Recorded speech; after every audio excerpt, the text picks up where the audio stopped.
YG와 JYP의 책걸상.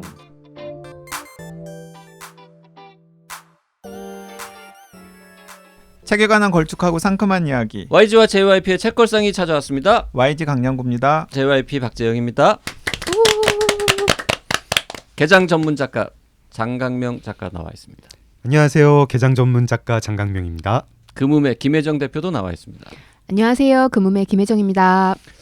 저희 우리끼리 얘기할 때는 가끔 제가 김장 커플이라고 장행김 아니고 김장. 김현장 뭐 김현장은 남이 쓰고 있으니까 그냥 네, 김장 커플.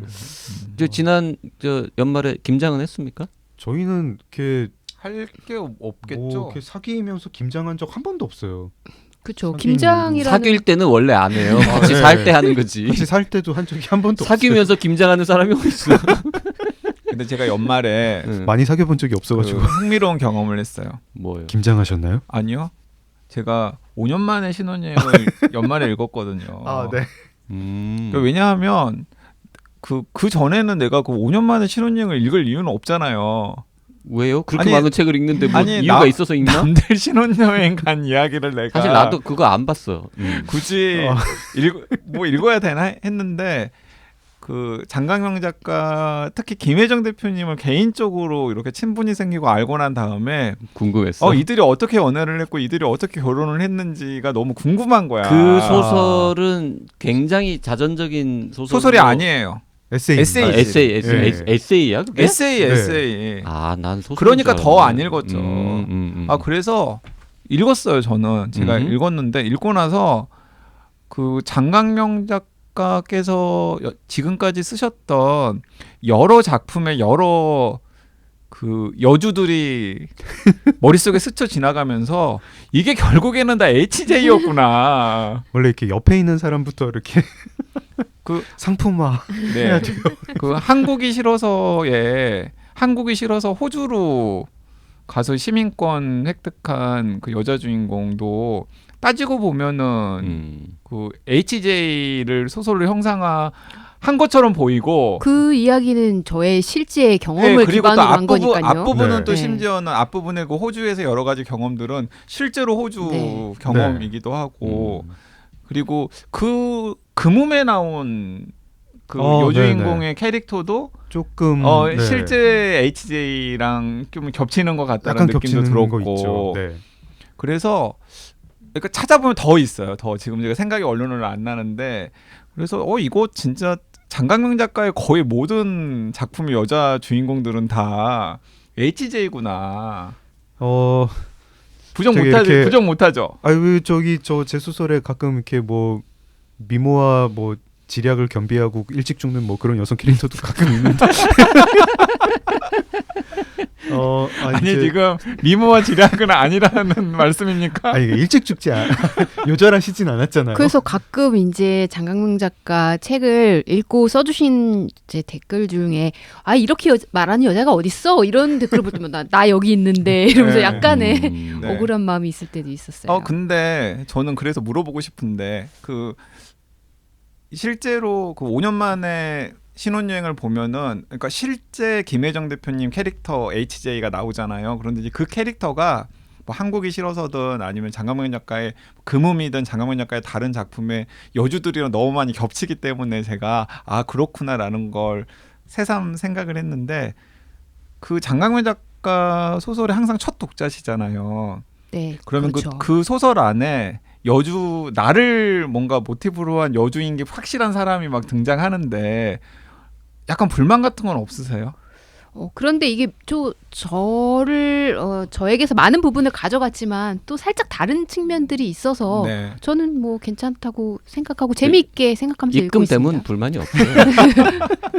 그렇죠. 재밌게만 쓰면 근데 오케이. 오히려 지금까지는 그런 게 없었을지 모르는데 네. 되게 좀 이상하고 네. 누가 봐도 막 희한한 막 성격 이상한 막 변태 뭐 혹은 뭐 쓰레기 막 이런 나쁜 여자 주인공이 등장하면 그러면은 김 대표가 예를 들어서 이거 뭐야 이것도 나야 이렇게 의심 내지는 욕할 수 있지 않을까? 아니면 혹시 딴 여자 딴 맞나? 여자가 생겼네. 이 여자는 누구야? 뭐 이럴 수도 있잖아. 그 이제 한국이 싫어서 같은 경우에는 김혜정 대표가 읽고 나서 이게 내 얘기네 할 그럴 게 아니었던 게 사실 이제 쓸 때 이미 김혜정 대표를 제가 취재를 하면서 이 얘기로 자기 얘기로 내가 소설을 쓸게라고 했던 거고 금음도 이제 거기에 나오는 어떤 부분은 제가 이제 들어가지고 그 얘기 좀 자세히 해줘라고 했던 거거든요. 근데 좀 이상한 게요. 저런 거가 있어요. 예를 들어가지고 제가 무슨 소설을 쓰잖아요. 그리고 이게 분명히 아내 이야기를 제가 쓰는데 가끔 전혀 상관없는 분이 자기 얘기를 썼다고 이제 저한테 약간 항의하시는 경우가 항의를 할까? 이제 뭐 자기 기분이 편치 않았다. 과거에 그분은 X예요, 그러면? 아니요. 그게 아니라 이제 저희 지인인데 지인 그- 혹시 그 김혜정 대표님 저기 호주 보내놓고 썸 탔던 그 수많은 여성들 중에 한 명 아닙니까? 아니 그렇진 않고 네. 근데 그런 경우가 되게 그런 얘기도 나오거든. 네. X. 아닙니다. 아니고 근데 그런 경험은 녹음 잠깐 꺼봐봐. X인지 아닌지. 아니 제가 이제 어쨌든 캐릭터를 만들어내야 되잖아요. 캐릭터를 만들어낼 때 기본적으로는 저를 토대로 만드는 것 같아요. 제가 어떤 이제 모순된 성격이 있고 이러저러한 욕망이나 두려움이 있어가지고 그런 거 중에 몇 개를 캐치를 해가지고 거기다가 이제 좀 픽션을 섞어서 만드는데 제가 정말 저 사람이랑 아무 상관없다고 생각하고 만들었는데 그 어떤 사람이 그거 나보고 만든 거지 뭐 이런 경우가 있어요. 가끔 있죠. 예, 네. 꽤 있고 그래가지고 약간 그리고 특히 이제 아니 그냥 상상해서 만든 건데라고 하는 정도가 아니라 아니 그건 딴 사람 누구 진짜 취재해서 만든 거야라고 할 때는 되게 당황스럽죠. 정말 이거 취재해서 어떤 사람 가지고 만든 건데 제가 또 소설 쓸 때 인터뷰를 많이 하니까 네, 그렇습니다. 다음에 언제 작품 쓸 때 네. YG 캐릭터 하나 넣어줘요. 재밌잖아. 그 JYP가 소설을 지금 쓰려고 막 준비를 많이 하고 있거든요. 네. 뭐 실천에는 못 옮기고 있지만 소설을 쓰려는 이유가 거기서 강량구를 등장시켜서 개쓰레기로 만들려고.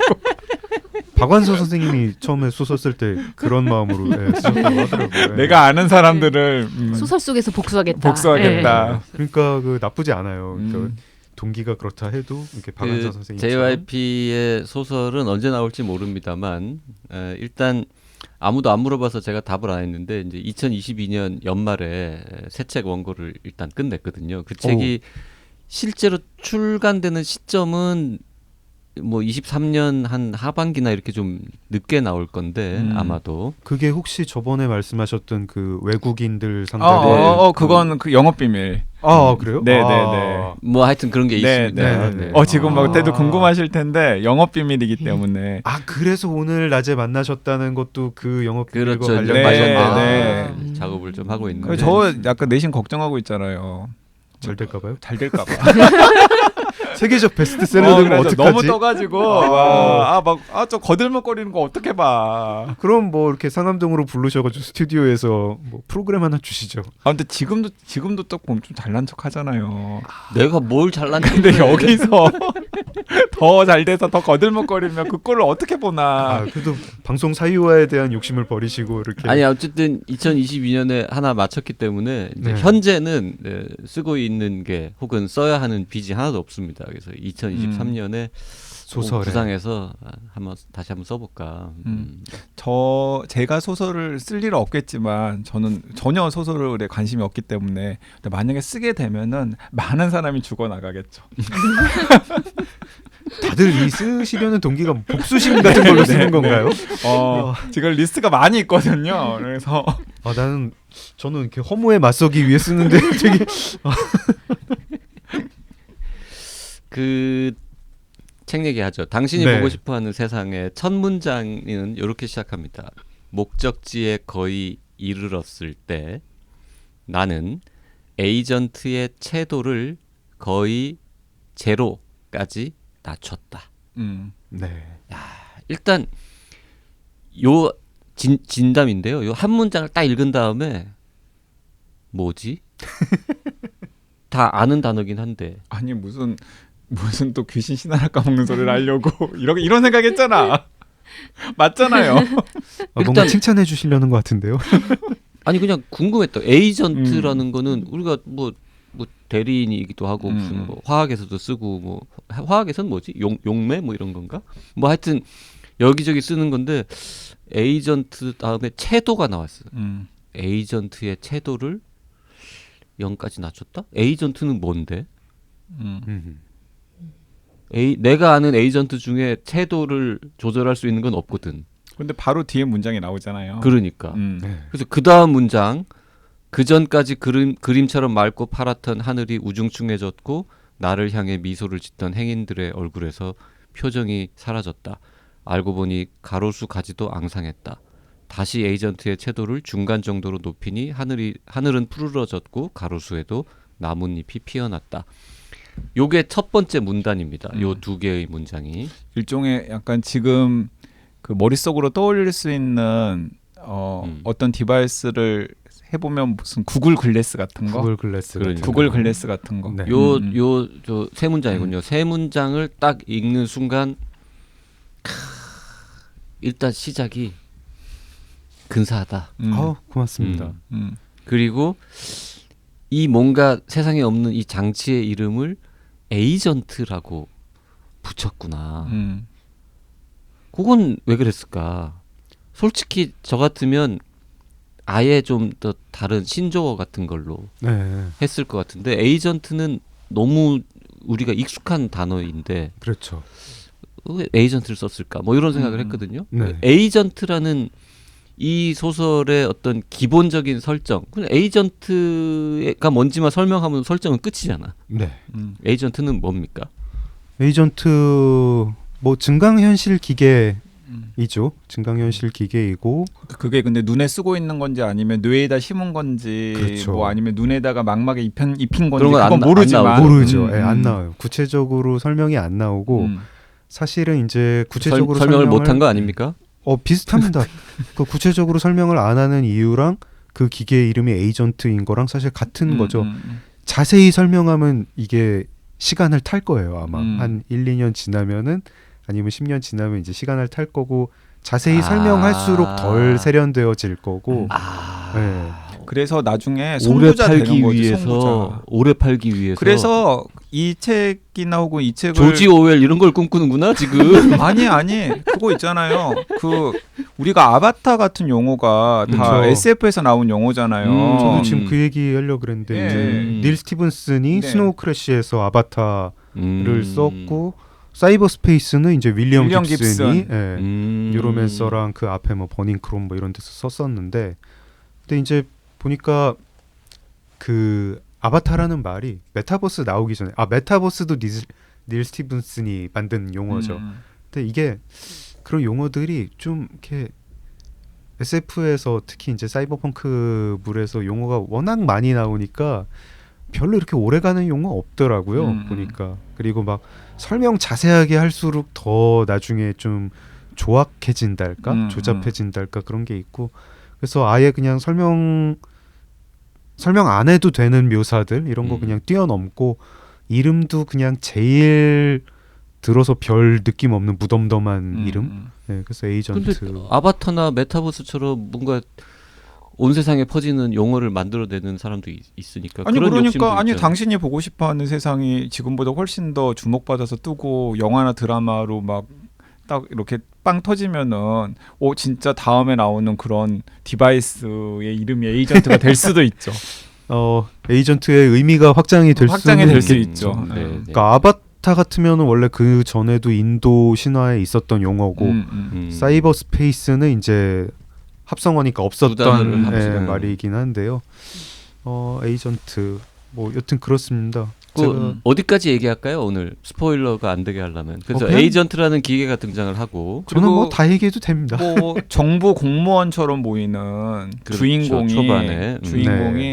어떤 크루즈선에 올라타죠. 그렇죠. 네. 거기서부터 시작이 돼요. 그리고 크루즈선에서 내리면서 끝나요. 네. 짧은 모험입니다. 네. 그 어쨌든 세상에 이런 증강현실 아주 강력한 증강현실 디바이스가 존재하는 시대이고 네. 법으로 금지되어 있죠. 적어도 한국에서는 일정 그러니까 수준 일정 수준을 네. 넘지 넘지 않도록. 않는. 넘지 않게. 그러니까 마치 뭐라 그럴까? 딱 저기 없는데 대마초까지는 허용하고, 응? 뭔가 저 필로폰은 금지하는 이런 것처럼 약간 현실을 왜곡할 수 있는 기술이 개발이 됐는데 요 정도까지는 왜곡해도 돼. 근데 네. 더 많이 왜곡하는 거는 뭔가 금지야. 금지의 이유는 음. 세상이 너무 혼란스러워지고 사람들의 그렇죠. 현실 인식이 망가져가지고 그냥 다 제정신이 아니게 될까봐. 그래서 크루즈선에서 타서 무엇인가 조사를 하는 그 공무원이 면담하는 사람들마다 계속해서 지금 대통령이 누구죠? 지금 대통령이 누구죠? 하고 네. 물어보죠. 그건 일종의 그건가요? 그 블레이드 러너에서 그렇죠. 막 안드로이드와 사람을 구별하는 질문들을 막 던지는데 그거랑 비슷한 네. 네. 그 이제 블레이드 러너 오리지널 오리지널. 옛날, 네. 거기서 물어보는 질문들이 뭐 그런 거잖아요. 네. 네. 좀 비슷하고 그러니까 증강현실 기기 그 에이전트라고 하는 것이 이제 제목 그대로 이 사용자가 보고 싶어하는 세상을 보여주도록 해줍니다. 그리고 소설 내에 어떤 부분은 좀 제 생각에 설득력이 있는 것 같아요. 뭐 우중충한 날에 외출을 했는데 그게 산뜻한 날로 내가 본다고 해서 누가 피해를 보는 것도 아니잖아요. 그리고 그런 정도는 얼마든지 가능하고 지금 뭐 존재하지 않는 포켓몬도 만들어낼 수 있는 세상인데 근데 이게 분명히 심해지면은 규제는 있겠죠 아마. 어느 이상으로 보지 못하게 규제는 있을 거고 나라마다 지금 이제 JYP 말씀대로 나라마다 규제 허용치가 좀 다를 것 같긴 합니다. 마약에 대해서 태도가 다른 것처럼. 그래서 또 전문가들은 이런 조언하잖아요. 에이전트를 2시간 이상 계속 사용하지 말고 종종 세상을 있는 그대로 즐겨야 한다고 의사와 종교인들이 조언한다. 그런 저 에이전트를 착용하면 네. HJ는 어떤 모습으로 보여지기를 원합니까? 절세민요? 사라지는 거 아니에요? 사라져. 아유, 있는 그대로의 모습으로 보여지죠, 당연히. 누구의 모습으로 누구의 보여지면 모습으로 있는 그대로. 보여집니까? 이렇게. 있는 그대로? 네, 있는 그대로의 그대가 제일 아름다워. 아니 그 연인이나 부부들끼리 싸움도 많이 일어나겠다. 너 지금 누구로 누구를 설정해서 보고 있어? 네. 잠깐 내놔봐 이러고. 어우. 그런 생각 안 해봤습니까? 저는 안 해봤는데요. 그 책을 읽으면서? 안 해봤는데 해봤나 보죠. 그런 생각 당연히 해봐야죠. 이건 이제 저는 지금 그 집에 계신 제 와이프가 너무 아름답고 소중하기 때문에. 네. 네. 이 자기 검열 철저한 인간들 같으니라고. 뭔가 이 에이전트를 안 끼고도 에이전트를 낀 것처럼 다들 말을 하고 있는 이.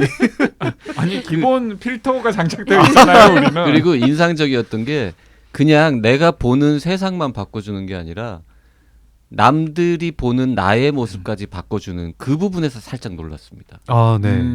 거기가 이제 유료 서비스로. 그거는 또 다른 약간 기술이잖아요. 그렇죠. 네. 불법 개조. 뭐, 약간 업그레이드 서비스. 그러니까 상대도 에이전트를 끼고 있고 나도 에이전트를 끼고 있으면 상대 에이전트에 간섭할 수 있는 대가로 내가 돈을 지불을 근데 하고. 그러면 이쪽 다른 상대방은 더 많은 돈을 내면 그거를 무력화시켜서 원래 모습을 볼 수 있게 하는 뭐 상품도 나오고 이러면 진짜 세상이 혼란스러워지는 거예요. 그렇게 되겠죠. 근데 이제 끄겠죠 그러면은. 네. 끄면은 실제 끄면, 모습을 볼 수 네. 있으니까. 소설에도 나오잖아요. 끄면은 실제 모습을 볼 수 있잖아. 그러니까 우리가 아니 양쪽 다 켜고 있어야만 작동하니까. 그렇죠. 네네. 근데 우리가 사실 SNS 광고라는 게 그래요. SNS를 안 하는 사람한테는 의미가 없는 광고잖아요. 근데 엄청 강력하잖아요. 이런 거 보면은 그러니까 에이전트에 되게 이제 의존하게 되면 사람들이 그거를 끈다는 발상 자체가 이제 되게 벗어나기 힘든 걸로 뭐 이렇게 생각이 사실 근데 저는 그 방금 JYP가 이야기한 그 설정 보면서 나는 그거 생각했는데 요즘에 필터 없이는 사진 못 찍는 분들 많잖아요. 필터 앱. 필터 앱. 네. 필터 앱. 그래서 그 저는 그 방송국에 있으면서 이제 방송하면은 여러분들 만나는데 농반 진반으로 필터 없이 사진 찍으면은 화내시는 여성 출연자들 있으세요. 아 필터로 찍어요. 막 이런 거 있잖아요. 어디 올리려면 뭐 이렇게. 아 그 저기 이제 방송 공식 그 사진이 아니라 그냥 사적으로 찍는 건데도요. 사실은 방송 공식 사진도 대부분 필터링을 하죠. 어떤 식으로든 간에 보정을 하기 때문에. 네. 아 그런데 이제 사적으로 찍으면 요즘에는 사진을 찍으면 대부분 인스타나 페이스북에 올린다라는 게 전제가 되어 있잖아요. 그러니까 그냥 이제 농담 반 진담 반해서 아 지금 그거 그냥 사진 찍은 거죠. 필터로 찍어요. 막 이런 거. 아니 뭐 분위기 좋을 때 농담으로 네, 던지기는 네. 좋은데 네. 그 필터로 찍으려면 어떻게 해야 되는 거야? 내 카메라에 뭘 만져야 돼? 앱을 깔아야죠. 그런 필터 앱들 앱이 여러 인기- 가지가 필터 앱이 있어요. 여러 가지가 네. 있어요. 아 그리고 그 옛날에는 그냥 필터 기본 저 전화기에 장착된 카메라에다가 뭘 이렇게 조건을 부여하는 게 아니고 아니 그걸로 보정을 할 수도 있는데 굳이 그럴 필요가 없이 그냥 필터 앱으로 찍으면은 다른 본인이- 사람들은 다 있어요 그 필터 앱이? 대부분 대부분. 요즘 다 많이들 있죠. 장작가도 더- 있어요? 아니, 저는 사진을 잘 안 찍는데요. 저는 없어요. 저는 없는데 없는 사람도 있잖아. 그러니까 화사하게 그러니까 저도 찍히는- 없어요. 저도 네. 인스타를 하시는 분들은 거의 다 있어요. 젊은 층들은 많이 있고요. 그러니까 HJ는 있습니까? 아니요, 저도 없어요. 있지 않아요? 어허. 없어요. 어, 이게 본 것 아, 같은데. 그러니까 옛날에는 필터를 많이 활용해서 찍으면 약간은 놀림이 대상이 되기도 했거든요. 근데 지금은 뭐가 달라졌냐면 필터를 이용해서 사진을 찍는 게 되게 디폴트처럼 그거와 현실이 다르다는 거를 사람들이 다 인정하고 간다는 것이 제가 그 생각할 때 되게 혹시 그 아는 여성들 중에서 인스타 하시는 분들 인스타의 사진들 유난히 반짝반짝 빛나는다고 느끼지 못하셨어요? 혹은 남성들 제 인스타 그 지인 친구 중에 여성이 김원비 박혜진밖에 없어. 아 김원비 박혜진은 자기 사진들을 잘 안 올리죠. 가끔 올리는데 그냥 필터 없는 사진인 것 같은데 그분들은. 아니 근데 뭐 필터까지 가기도 전에 뭐 방송에서 남자 여자 성 상관없이 다 화장하잖아요. 화장하잖아요. 메이크업 같은 메이크업하죠. 거죠. 예. 그렇죠. 우리가 그리고- 요즘은 음. 특히 여성들이 화장 안 하고는 외출 잘 안 하려고 하는 분들도 많은 것처럼 아니 뭐 에이전트를 안 끼고는 밖에 안 나가는 뭐 이런 문화가 생길 수도 있는 메이크업의 거죠. 역사가 수천 년이 됐고 메이크업이라는 게 이제 산업 거대 산업이고 하는데 그리고 이제 그거를 없앤다라는 게 쉽지 않잖아요. 서로 생얼로 만나면 되지 뭐 이런 얘기 아무도 안 하는 걸로 봐서 에이전트도 뭐 그렇게 될 가능성이 있지 않을까. 이 소설의 이제 생각합니다. 빛나는 설정이 그 에이전트의 역할이 지금 얘기한 것처럼 이제 뭐 날씨가 좋아진다든지 뭐 풍경이 달라 보인다든지 뭐 예를 들면 이제 여기 웃겼던 게 어떤 분이 해변이 보이는 아파트를 평생 꿈꿔가지고 주인공의 아버지. 비싸게 비싼 돈을 주고 샀는데 그 아파트 값이 내려가는 거죠. 왜냐하면 그쵸. 에이전트를 작동시키면 누구나 다 해변이면 해변, 뭐 스키장이면 스키장, 골프장이면 골프장 원하는 뷰를 다 가질 수 있게 되었으니까. 그 주인공도 벽면 한 면을 해변이 보이고 돌고래가 네. 그러니까 그런 피어오르는. 식으로 보이고 싶은 이런 풍경을 바꾸는 데서 그쳤으면은 이게 소설이 빛나지 않을 텐데 두 번째 설정 내가 원하는 뉴스만 네. 볼 수 있게 해주는 네. 심지어 그 뉴스가 사실이 아니더라도 네. 그래서 그러니까 제가 SNS에 지금 저 열심히 하는 사람들은 페이스북 친구들 성향에 따라서 지금도 사실은 우리가 자기가 원하는 뉴스만 보고 있지만 그래도 그 뉴스는 뭐 일부 가짜도 있지만 대부분은 진짜 뉴스잖아요. 근데 지난 시간에 제가 그 말씀드렸듯이 저는 당신이 보고 싶어하는 세상의 그 등장 인물들과 같은 상태에서 살아가시는 분들 지금도 있다라고 생각해요. 이제 대충 2020년대부터 시작해가지고 네, 네. 기술 발전과 함께 네. 점점 커질 것 그래서 같습니다. 어쨌든 진짜 뉴스이기는 하지만 자기가 원하는 계열의 뉴스만 맨날 피드에서 받아보는 사람들이 이미 존재하는데 이 소설에서는 그 에이전트의 설정은 아예 뭐 대통령도 다른 사람인 거고 지난 선거 결과도 달라지고 모든 게 다 바뀌어 있는 상태에서 세상을 접하니까 그러면 이제 진짜 현실과 이 뭐라 그래요? 이게 가상 현실? 뭐 증강 현실? 그러니까 이제 그 나라의 두 어떤 개의 세계가 완전 네. 따로 네. 노는 거죠. 그러니까 그 나라의 어떤 사람들은 미국 대통령은 여전히 트럼프고 음. 그러니까 한국 대통령은 지난 대선 결과에 따라서 뭐 이재명 대통령 그런 뭐 겠죠. 그렇게 네. 되고 그리고 뭐 등등등의 여러 가지 설정들이 가능한 거죠. 가능한 거죠. 음. 그러니까 사실은 그러니까 우리가 주관적 현실이 있고 객관적 현실이 있고 20세기까지는 21세기 초까지는 주관적 현실이 객관적 현실에서 벗어날 수가 없었잖아요. 근데 슬슬 미디어 기술이 발전하면서부터 주관적 현실이 객관적 현실이랑 좀 약간 동떨어지는 게 가능하게 됐고 에이전트라는 기술이 도입이 되면 이게 진짜로 완전히 동떨어질 수 있고 우리가 어떤 가상현실이랑 현실을 구별을 할 때 자꾸 이제 너만의 세상에서 살지 말라라고 할 때 주관적 현실이 왜 객관적 현실보다 못하냐라고 할 때 일단은 꾸며낸 거 자체가 좀 풍성하지가 않거든요. 현실이랑 가짜는 그래서 현실은 늘 디테일이 살아있는데 가짜는 디테일이 없다라고 하는데 그 디테일을 되게 풍성하게 만들어줄 수 있는 기술이 만들어지면 얼마든지 사람이 객관적 현실보다는 주관적 현실을 택할 사람이 있을 것이고 그런 미래. 근데 이게 뭐 매트릭스 수준의 뭐 가상현실까지는 아니고 훨씬 쉬운 몇 가지 기술로 가능할 것 같다.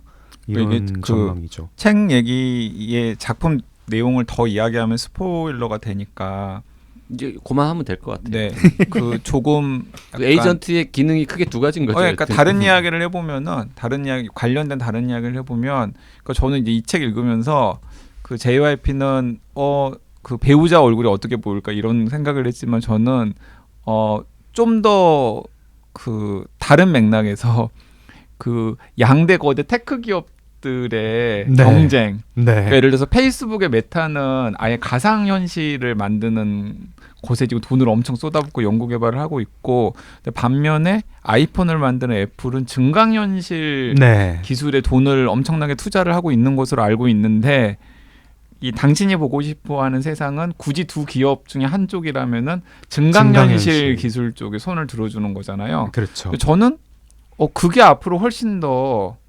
현실적으로 쓸모가 더 많을 것 같다라는 생각이 들더라고요. 이 소설을 보면서 그런 생각을 했어요.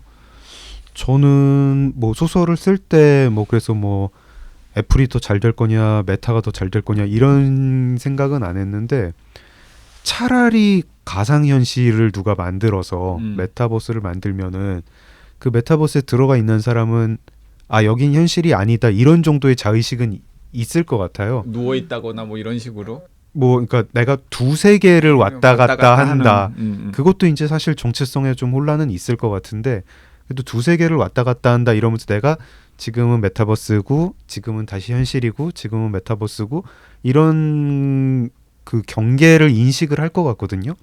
근데 증강현실 기술이 되게 발전이 되면 증강현실은 정말로 어디까지가 현실이고 어디까지가 가상인지 모르겠는 좀 흐리멍덩한 세계를 만들게 될 것이고 이거는 아마 그냥 가상현실이 생기는 것보다 훨씬 더 위험할 것 같다. 분명히 저랑 한 시공간에 어떤 사람이 있는데 그 사람이 사는 현실이랑 제가 사는 현실은 다른 거죠. 그리고 이게 뭐 그냥 어떤 개인 정체성 문제도 있고 그런 사람이 공동체를 만들 수는 없는 거잖아요. 둘이 현실 인식이 다른데 어떻게 공동체를 이룰까? 맞아요. 네, 대화는 가능할까? 대화가 가능하다고 생각을 하지만 사실은 딴소리를 하고 있는 거고. 그러니까 증강현실 기술이 만들어지는 세계가 당신이 보고 싶어하는 세상과 비슷한 수준이 된다면 예를 들어서 본인이 볼 때 약간 불편한 것들, 네.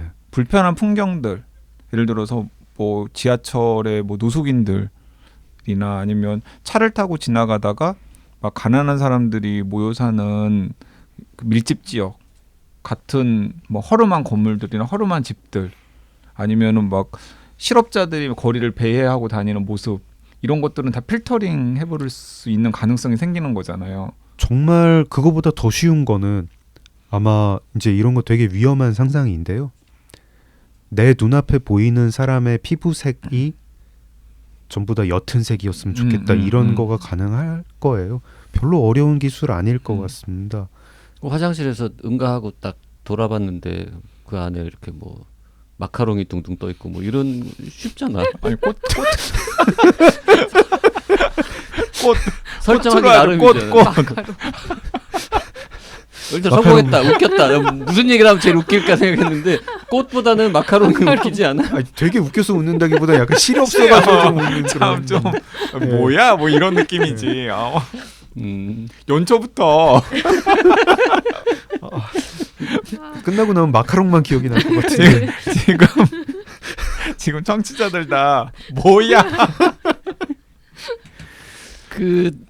이건 트럼프 엿먹으라고 쓴 소설입니까 혹시? 이제 결국 책에는 본문에는 안 나오고 뒤에 이제 코멘터리 같은 데만 나오는데 탈진실 네. 포스트 트루스 시대에 이게 뭐 하는 짓들이냐. 꼭 뭐. 트럼프가 아니라 뭐- 사실 한국 사회의 네네. 어떤 모습까지도 아니면 이제 트럼프 못지않은 한국의 이제 그런 계열의 사람들. 뭐 트럼프 엿먹으라고 그런 의도로 쓴 건 아니지만 쓰면서 탈진실 트럼프 이 생각 안 할 수는 안할 수는 없는 없었겠죠. 소설이었죠. 네. 예. 그리고 이제 되게 뭐 명확하게 이게 사이버펑크 SF이기도 하고 현실 풍자이기도 하다 이런 생각하면서 썼고요. 또 지난 시간에 그 단편이 아니라 장편으로 혹은 이 단편을 염두에 두고서 장편 극영화나 장편 드라마가 가능할 거다라고 했던 이유가 뭐냐면 그 이야기의 무대가 크루즈잖아요. 이 크루즈가 한참 여기저기 돈 다음에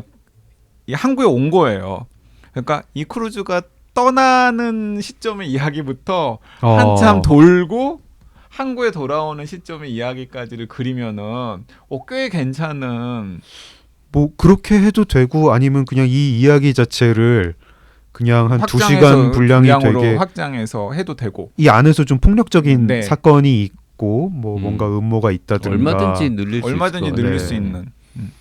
그리고 그 사실 뭐 연출자 마음이고 작가 마음이지만 제가 아까 마카롱 황당무계한 얘기를 했지만 결국 모여서 이제 회의를 하는 거죠. 어떤 장면을 넣으면 사람들이 제일 즐거워할 것인가, 그러니까 혹은 사실 충격을 그런 받을 장면들도 것인가. 있을 거예요. 막 부부싸움하는 장면, 음. 배우자 그 얼굴 사진 서로 이상형으로 그럼 뭐 바꾸는 그런 다음에 거라든지. 그런 것도 있을 수 있고. 아니면 어디 네. 뭐 식당에 들어갔는데 뭐 다 무슨 선남 선녀 막 연예인들만 앉아 있고 뭐 이런 분위기일 거 아니에요 지금. 그렇죠. 네. 네. 근데 전부- 필터 딱 내리면은 다 음. 허름한 아저씨들. 거기 크루즈에 풀장 갔더니 여기가 저 크루즈인지 브라질 해변인지 뭐 이런 느낌인데 내려보면은 다르고 뭐 이런 네. 거. 내려보면 그러니까 그냥 어떤 이제 장면을 보여주면 사람들이 웃을 것인지 혹은 충격을 받을 것인지 아니면 어떤 철학적인 뭔가 의문을 던질 수 있을 것인지 이런 것들을 계속 고민하면 그냥 이 설정 하나만 가지고도 미국처럼 작가들이 여러 명 모여가지고 회의해서 이렇게 대본 쓰는 구성이라면 얼마든지 괜찮은 가능할 넷플릭스 것 같아요. 드라마 한 편 나올 것 같은데. 특히 이제 뭐 영상 하시는 분들은 이제 약간 욕심 나는 포인트가 몇 포인트가 포인트 있죠. 있겠죠. 음. 네. 저 제목은 더 월드 유 원트 투 씨 이건 너무 기니까 뭐 그냥 뭐 에이전트 뭐 이렇게 하든지 에이전트 뭐 세븐틴 에이전트 뭐 이렇게. 세븐 뭐 이런 거 하나 붙이든지 이렇게 하면 되잖아. 넷플릭스 계약하러 네. 네. 저기 방송 들으시는 이렇게 드라마 뭐 이렇게 영화 프로듀서 여러분, 넷플릭스 관계자 여러분. 아니, 실제로 그 우리 애청자 중에 영화 프로듀서 한 분 계시잖아요. 맞아. 예, 아 근데 저도 이제 에이전시가 판권 에이전시가 있다 보니까 네. 판권 에이전시에서 아마 단행본이 나오면은 또 이제 뭐 이렇게 여러 곳에 돌릴 것 같아요. 그 영화사들을. 단행본은 어디서 나옵니까? 아, 문학동네인가? 지금 이제 제가 그거를 다 안 썼거든요. 네. 다 안 써가지고 이제 단편을 제가 또 약간 강박이 있어가지고 꼭 10편을 채워가지고 내고 싶은 마음이 있어서 어느 출판사 한 곳에서 이제 요런 작업을 하고 있는 거는 알고 있어요. 아직 계약은 안 했다는 계약은 거죠. 아직 계약은 안 아직 했군요. 안 했어요. 그러니까 이제 장강명 작가 정도 되면 뭐 계약을 뭐 어디랑 할 것인지 뭐 이거는 그냥 본인이 그냥 아무 때나 원하는 데랑 하면 되잖아요. 근데 보통 선인세 때문에 먼저 계약을 하죠. 뭐 그렇지는 선인세는 얼마나 된다고 아이고 급한 분도 있어요, 선인세가. 장강명 작가는 안 급해. 아니, 보통은 이제 출판사에서 그 이제 원고를 확보하기 위해서 막 이렇게 요청을 하는 경우가 있거든요. 그리고 이제 그게 거꾸로 얘기하면 작가 입장에서는 되게 막 빚이기 때문에 빚이죠. 네. 예, 제가 그래가지고 계약을 먼저 안 하려 그래요. 원고를 다 쓴 다음에 계약을 하고 그다음에 원고를 넘겨야 되는데 사실 그냥 소설가들은 그 글빚 져봐야 액수도 그렇게 크지 않은데 이제 드라마 작가나 이런 분들은 예. 그 글빚을 정말 어마어마한 액수로 땡기더라고요. 그래서 네. 그런 분들은 진짜 힘들어하더라고요. 뭐- 글빚이 막 정말 큰 액수고 이걸 다 갚기 위해서 앞으로 뭐 4년 동안 매일 난 글을 써야 되고 뭐 이런 분들도 있더라고요. 감독분들 중에 막 그게 되게 어마어마한 액수인데 없는 분도 이렇게 말씀 들었고, 네 그렇습니다. 이게 그게 쌓이면 단행본 그 계약이 쌓이면은 막 진짜 막 재작년 뭐 3년 전에 계약했는데 이제 가끔 막 연락이 오면 얼마나 죄송한지 몰라요. 그거 올해는 다 쓰실 수 있으시죠? 막 이러면. 되게- 근데 진짜 갑자기 딴 얘기지만 네. 이제 장강명 작가 정도 되면 여러 출판사에서 우리 뭐 저희랑 뭐 작업 하나 하시죠, 계약하시죠 이러고 그냥 제안이 아무 내용 없이도 올 수 있잖아요. 네. 그러면은 뭐라고 거절합니까? 제가 그거를 이제 언제 많이 받았냐면요. 2015년에 되게 요청을 많이 받았었어요. 그래가지고 그때 계약 되게 많이 했었고 뭐 정세랑 작가님도 어느 인터뷰 보니까 뭐 열 몇 건 뭐 그때 계약을 하셨다. 제가 기억 정확히 안 나는데 저도 뭐 한 거의 10건 가까이 거절하지 않고 그냥 다 계약을 합니까? 그게 왜 그러냐면 이제 이게 참 작가랑 출판사가 누가 어떤 우위에 있달까라고 얘기하기가 그런 게 제가 2015년까지는 다음 원고를 낼 수 있을까 막 이런 게 되게 걱정이 됐거든요. 그러다가 그때 그러면은 이제 어디서 되게 괜찮은 출판사에서 장편 소설 뭐 계약하시죠. 그러면은 그냥 막 덥석 저는 그때 이제 어쨌든 책이 나올 기회를 얻는 거니까 그 5년 만에 계약을 신혼여행에 했었죠. 보면 그 고민과 그런 게 많이 나와 있어요.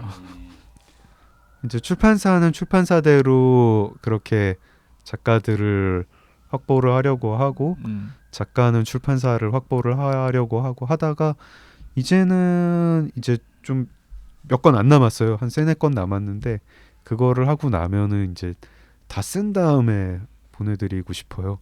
왜냐하면 쓰다가 그게 제가 마음에 안 들 때 처음부터 다시 쓰고 싶은데 막 이게 언제까지 출간이 돼야 되고 막 이런 생각하면은 마음대로 잘 못 쓰게 되거든요. 그 사실 저도 여러 권 있어요. 계약된 게? 계약된 게. 그러니까 그 왜냐하면은 출판사 입장에서는 뭐 장강명 작가가 됐든 아니면 제가 됐든 이 사람이랑 한번 책을 내보고 싶다라는 마음을 이렇게 표시를 하잖아요. 그러면 그 순간에는 또 약간 거절하기가 그렇죠. 좀- 감사하기도 하고. 네, 거절하기가 좀 그래요. 그래서 지금 YG는 자기가 장강명급이다 이런 얘기 아니, 하는 장강명급인 거죠. 게 나도 아니라 계약된 게 많다. 장강명급인 게 아니라 그러니까 보통 제안들을 많이 하세요. 출판사들 입장에서는. 그리고 근데 저는 요즘에는 거의 안 받거든요. 왜냐하면 지금 이미 밀려 있는 원고들부터 먼저 처리하고 뭐 인연을 맺도록 하겠습니다. 이런 식으로 하는데 이게 큰 출판사들 같은 경우는 뭐 장강민 작가는 아닐 수 있지만 저 같은 경우는 뭐 강량구 책 안 내더라도 다른 책 낼 것들이 많기 때문에 뭐 기다려 주시거나 아니면 이제 우선순위가 아닌데 좀 작은 출판사들 같은 경우에는 출간 그렇죠. 리스트가 네. 딱 있는데 그 시점까지 이 작가가 원고를 안 주면은 펑크가 나잖아요. 연 매출 목표 달성에 큰 지장이 네, 생기니까. 이제 그런 경우들이 있어서 이게 좀 이렇게 제안해 주시는 건 고맙지만 그걸 덥석덥석 받는 게 아니구나. 근데 저도 초짜일 때 많이 계약을 했어요. 지금은 뭐예요? 지금은 뭐 중짜? 한 중짜 정도, 중짜 정도 뭐 탕수육 중짜 생각나는데. 우리 탕수육 먹으러 가야 되지 않아요? 탕수육 좋습니다. 자, 중짜 YG 선생. 네. 근데 이것도 사실은 이제 한국 출판 생태계의 문제인데요. 제가 당선 합격 계급에서 한 번 쓴 적이 있는데 자기 원고 출판사에서 안 받아준다고 정말 이제 검토도 안 하고 거절하는 원고들 많거든요. 출판사 입장에서는. 그런다고 이제 울고 있는 작가들이 많고 또 한편에서는 작가를 못 잡는다고 울고 있는 출판사도 많고 참 이 비대칭이 참 그렇습니다. 누가 잠깐 뜬다. 뭐 저 사람 잘 쓴다. 약간 뭐 책이 뭐 주목을 받는다 하면 또 막 우르르 또 몰려가지고 뭐 그냥 아예 뭐 무슨 이제 뭐 내년에 도저히 못 쓰는데요 하면 아유 시간 상관없이 그냥 계약일은 거긴 그냥 있는 거예요. 아무거나 써주세요. 뭐 이런 우리 지금 것도 혼비 있고. 작가님도 그래요. 그럴 거예요 아마. 네, 다. 혼비 작가님도 저한테도 책걸상 같이 진행한다고 혼비 작가님한테 언제 원고를 줘도 좋으니까 계약하자고. 그냥 좀 계약을 이렇게 다리를 놓아줄 수 있냐 이런 말씀 뭐 농담 진반 하시는 근데 분들 많이 있으세요. 소설가는 사실 뭐 소설이라는 거는 상상력만 있으면 한계가 없잖아요. 네. 근데 에세이 계열은 자기가 좀 쓸 수 있는 그 글감? 에세이도 한계 없으신 분들 한계가 많아요. 아 그래요? 네. 뭐 여행 에세이 같은 거는 이제 지역을 바꾸면 아이템이 좀 그러니까 바뀌지 않을까요? 절대 그 JYP가 안 읽는 에세이들이겠지만 뭐 세상에 있는 많은 에세이들이 아니 저는 지금 현재 취재 계약된 하나도 안 하고 현재 계약된 것도 없고 이제 원고는 썼지만 이제 아직 계약은 안 돼 있는 상태이고 그거 말고도 계약된 게 없는데 사실은 가끔 계약을 하자는 연락은 오는데 나는 들어보고 나는 그건 못 쓰겠어요. 그거는 그리고 제가 어떻게 써요? 혹은 쓸 수는 있으나 쓰기 싫은 제안들을 받아서 다 거절했거든요. 근데 진짜 쓰고 싶은 제안은 안 하죠. 예를 들어 아무튼 맛집 같은 거 아니면 아무튼 미슐랭 그 이런 쓸 수 제안은- 있는데 그 제안은 안 받았죠. 네. 아무튼 그러니까. 한번 이렇게 보내보시죠. 저 아무튼 제가 보냈어요. 근데 뭐 이걸로 쓰고 싶다고. 아무튼은 아무튼 왜 JYP 늙었다고 차별하나? 아무튼은 저자 자격에 몇 세, 50세 미만 이런 거 그러니까 있어? 전반적으로 좀 약간 젊은 좀 저자가 많긴 해요. 젊은 저자들이긴 해요. 그 저 50세 이상만 내주는 뭐 하여간이나 뭐 다른 시리즈는 없어? 응? 우라질 시리즈 뭐 이런 거 없어?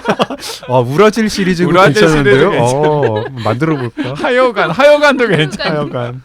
아무튼은 또 연령 제한이 있는 줄 몰랐네. 그러니까 연령 제한이 있는 건 아닐 없는데, 텐데 네. 뭔가 그래도 아니 좀 사실은 여행 준비 기술 그 작업하고 내가 기획할 때 김원비 작가가 아무튼 여행 준비로 해서 그 시리즈 너무 어떻겠냐고 그래서 아무튼 시리즈에 넣기에는 분량이 너무 분량이 많다고 많으니까. 그거는. 그래서 이제 안 했었는데 근데 아무튼 맛집 같은 거 하면 금방 쓸 거 아니에요, 진짜.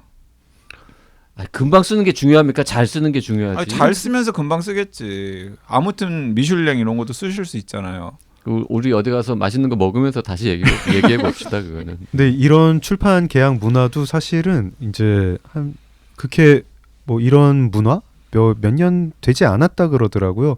그 전까지는 이제 한 출판사랑 한 작가가 계속 꾸준히 작업을 하는 그렇죠. 그런 문화가 있었고, 근데 저의 앞세대 문화이죠. 그런 경우에는 이제 진득하게 서로 뭐 기다려 준다든가 뭐 그 작가의 성장을 뭐 본다든가 뭐 이런 거였는데 뭐 그건 그것대로 또 단점이 있었을 거고요. 뭐 지금은 이제 그런 식은 아니고 뭐 서로 지금 또 이런 풍습은 이것대로 장점은 있을 건데 여튼 작가가 출판계의 어떤 나의 파트너라고 생각하는 사람이랑 동반해서 계속 성장하면서 둘이서 오래 작업한다 이런 개념은 이제 많이 무너진 것 같아요. 그 장 작가님 같은 경우에는 여러 출판사들이랑 작업을 하셨지만은 네. 그래도 동반자 느낌이 드는 출판사가 있긴 있습니까?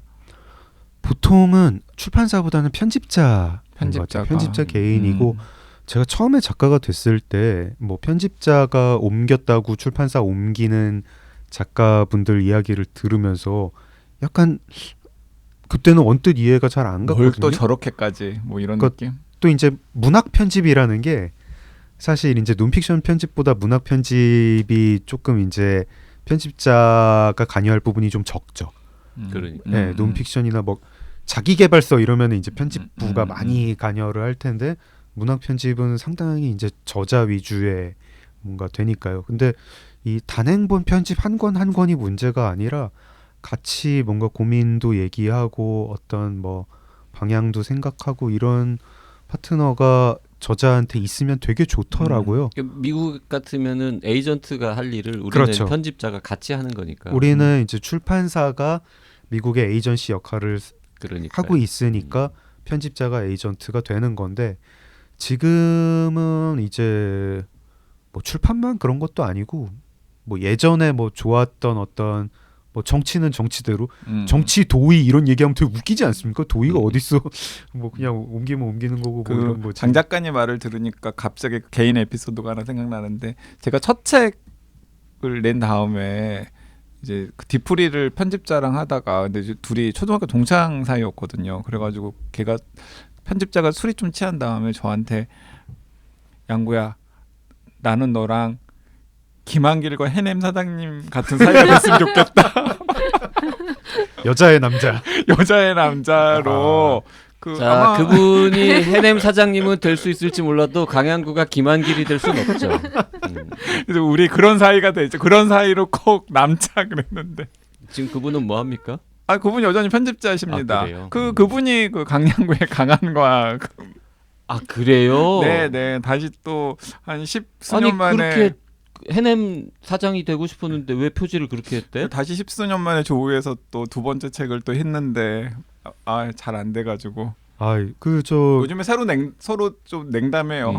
김한길 대표도 저기 이렇게 토크쇼 진행하고 네. 장관도 하시고 장관만 되면 비슷할 수도 있겠구나. 아니 근데 일단 기본적으로 그 해냄 사장님이 될 정도로 출판사 사장님이 될 정도로 책을 많이 팔아주지 못했잖아요.